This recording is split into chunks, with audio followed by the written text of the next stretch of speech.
Alors, merci bien et merci Pierre, c'était une présentation fantastique et j'espère que ce que je vais vous présenter sera un peu l'extension de ça et le complément de ce que vous avez vu et senti.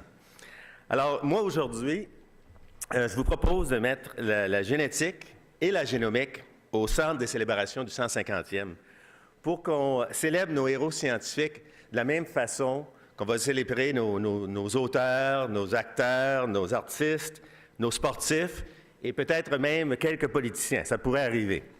Alors, on va faire une courte leçon d'histoire, très rapide. Pierre en a parlé un peu.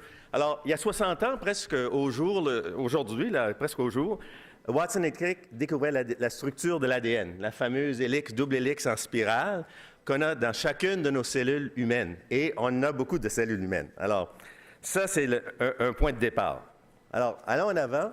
Il y a 10 ans, en 2003, le président Clinton annonçait sur les marches de la Maison-Blanche la première séquence complète du génome humain. C'est un effort scientifique colossal. Ça avait coûté 3 milliards de dollars. Ça avait pris 10 ans. Ça avait pris des équipes scientifiques partout à travers le monde. Et c'était une réussite phénoménale en sciences. Aujourd'hui, on peut sortir de notre salle, marcher au centre d'innovation McGill Génome Québec, là, tout près d'ici, sur le campus de McGill. On peut faire cette même séquence pour 5 000 $. Ça va nous prendre 2 semaines. Et la qualité sera meilleure que ce qu'on avait en 2003. Alors, bientôt, on va refaire cette séquence pour 1 000 $. Alors, dans 10 ans, là, 3 milliards, 5 000, on est rendu là à Montréal, et bientôt 1 000. C'est un peu comme les ordinateurs. Vous imaginez les gros ordinateurs d'IBM là, en 1980 et aujourd'hui nos téléphones intelligents qui ont tant de capacité. Et justement, vous imaginez la révolution que ça a apporté, les 0 et les 1, hein, comment ça a transformé notre vie, l'Internet, les réseaux sociaux, on vit différemment. Alors, je suis ici pour vous dire qu'il y a une autre évolution en arrière là, qui est présente, moins connue, un peu plus complexe, c'est la révolution de l'ADN. Ça va vous affecter, ça vous affecte déjà, puis ça va certainement affecter vos enfants. Alors, c'est un domaine où on a une belle historique au Canada, c'est ça. On a eu des champions dans le passé. Pierre a parlé de le diabète, le Banting et Best dans les années 20. En 1994, à Vancouver, Michael Smith a eu le prix Nobel pour des techniques d'études qu'on utilise pour l'étude de l'ADN. Et dans le contexte de l'acidose lactique, que Pierre a discuté tout à l'heure, Tom Hudson, qui est du Saguenay, mais qui maintenant travaille à Toronto, était de l'équipe qui a découvert ce gène-là. Alors, je vous inviterai à parler à Pierre dans les sessions après là, pour voir quel impact ça a eu dans les familles et dans ses collègues. Et il y a plein d'héros comme ça. On a parlé plus tôt, pendant une superbe présentation sur le train. C'est un peu le rail qui nous a unis au Canada d'un océan à l'autre. Aujourd'hui, au 20e siècle, au 21e siècle, on peut se dire que même si on a des difficultés, notre système de santé, dans le fond, c'est un peu le réseau social, la deuxième voie de fer qui nous unit sur des valeurs sociales et culturelles. Il y a des problèmes, mais c'est quand même un tissu qui est très canadien. Et puis, c'est un système qui nous donne des soins universels, mais qui est appelé à évoluer vers une approche basée sur la connaissance du code génétique individuel. On n'est pas tous pareils, on a toutes des petites variations qui font qu'on réagit différemment. Et dans cette perspective, le Canada s'était donné des moyens. Là, déjà en 2000, on avait eu le courage d'investir dans cette nouvelle science qui se développait, la génomique. Génome Canada a été créé en 2000, Génome Québec en même temps. On a des collègues à Vancouver, dans l'Ontario, dans l'Atlantique, des centres de recherche. Et depuis 12 ans, on a quand même investi, on a réussi à investir 2 milliards de dollars dans cette recherche. Le Québec a mis 250 millions, a eu le courage d'espérer, de voir en avant. Et tout ça pour arriver à des solutions en santé et aussi pour des applications dans l'environnement et dans d'autres secteurs. Alors, on s'est donné, avec ces années-là, les moyens de se monter des équipes, de se bâtir des infrastructures, de maîtriser la science. Et là, on est en train de faire le transfert à l'application.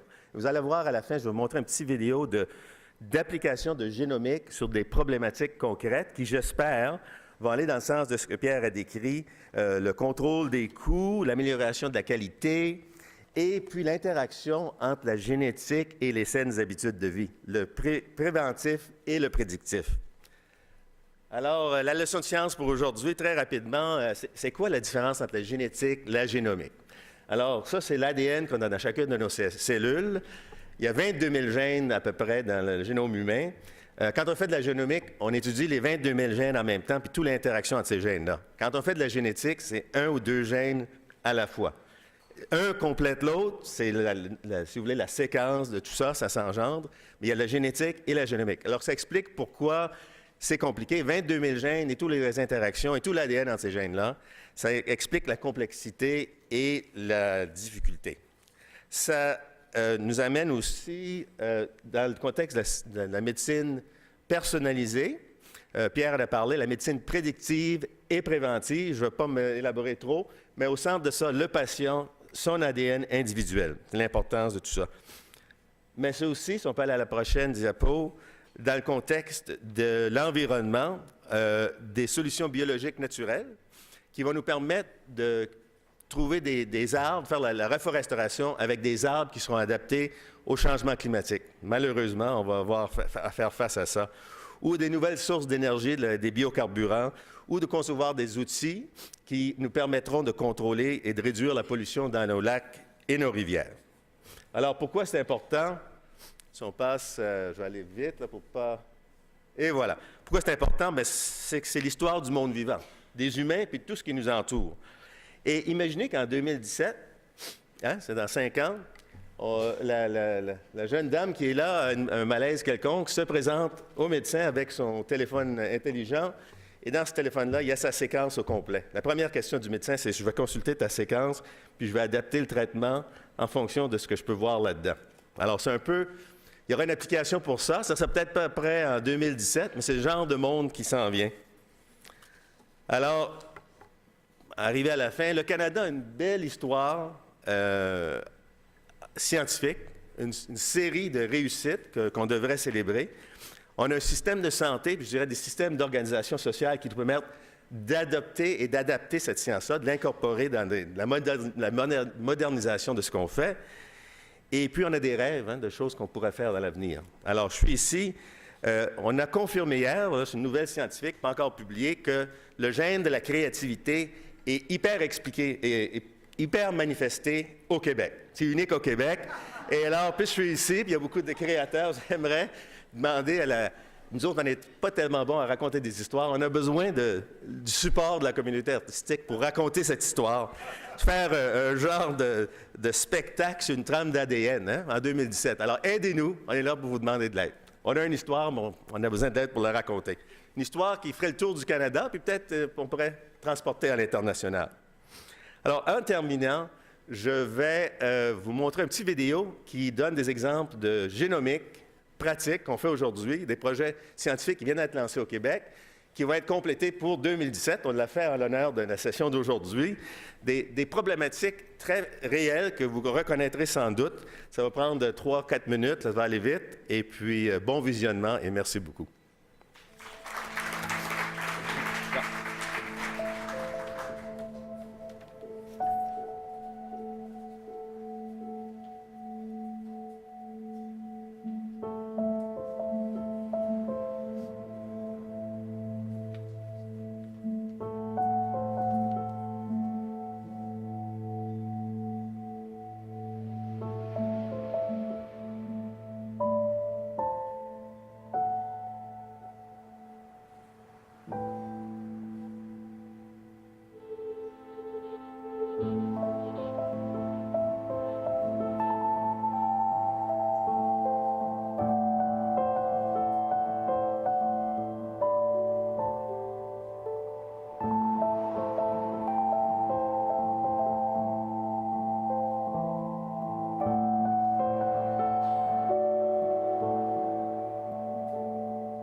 j'aurais des milliers de questions à poser à M. Lepage. Je vais me retenir. Vous savez, quand je pars. 3 choses me frappent. D'abord, vous parliez de 3 milliards en 2003 pour la séquence du génome humain. 5 000, aujourd'hui, bientôt 1 000. Oui. Êtes-vous en train de nous dire que vous êtes la solution pour baisser les coûts de santé? Parce qu'on sait qu'au contraire, on parle de l'explosion constante. Est-ce que c'est par vous qu'on va baisser? La solution complète, non, mais un des éléments de solution, oui. Parce qu'entre vous et M. Lavoie, là, ça commence à faire baisser les coûts pas mal. Bien, on travaille très bien avec M. Lavoie. D'ailleurs, on va avoir une équipe là, cet été dans le défi Pierre Lavoie. Et l'interaction gènes et habitudes de vie, c'est un élément important de la médecine préventive. Cette connaissance-là est très importante. Bon, parler de l'application du téléphone intelligent probablement pour 2017. Je veux pas... Si c'est pour prendre 20 minutes, on laisse faire. Mais je voulais vous demander, dans les 50 projets, c'est quoi après? C'est quoi? On s'en va où, là? Vous le savez, vous êtes dans le secret des dieux. Alors, bien, ça, c'est 8 exemples de projets où l'application va commencer en 2017. Des choses vraies où l'interaction du gène génétique individuel va changer la façon qu'on traite ces conditions-là qui sont difficiles. Alors, on va aller de plus en plus vers l'appliquer dans plus en plus de systèmes complexes. On n'est pas encore dans le diabète, par exemple, c'est hyper compliqué, mais peut-être qu'un jour, je ne sais pas, en 2025, on pourra mieux gérer le diabète, par exemple. Et l'autre chose, c'est qu'il ne faut pas oublier, là, on a surtout utilisé des exemples dans la santé, mais aussi l'agriculture, l'environnement, les pêchers, tous les systèmes vivants où on pourra faire une gestion plus naturelle, plutôt qu'une gestion, si vous voulez, chimique, une gestion biologique. Puis bien ciblé, vous parlez du gène de la créativité tout à l'heure au Québec. Bien ciblé le juste gène... dans cette salle. Bien ciblé aussi le gène de l'action, parce que c'est beau de créer, mais il faut de l'action aussi. Merci infiniment. En passant, je voulais remercier c'est des créateurs québécois qui nous ont fait notre petite vidéo. Alors, sans eux, on n'aurait jamais pu montrer ça. Merci beaucoup. Merci à vous. Merci à vous. Alors, voilà. Merci.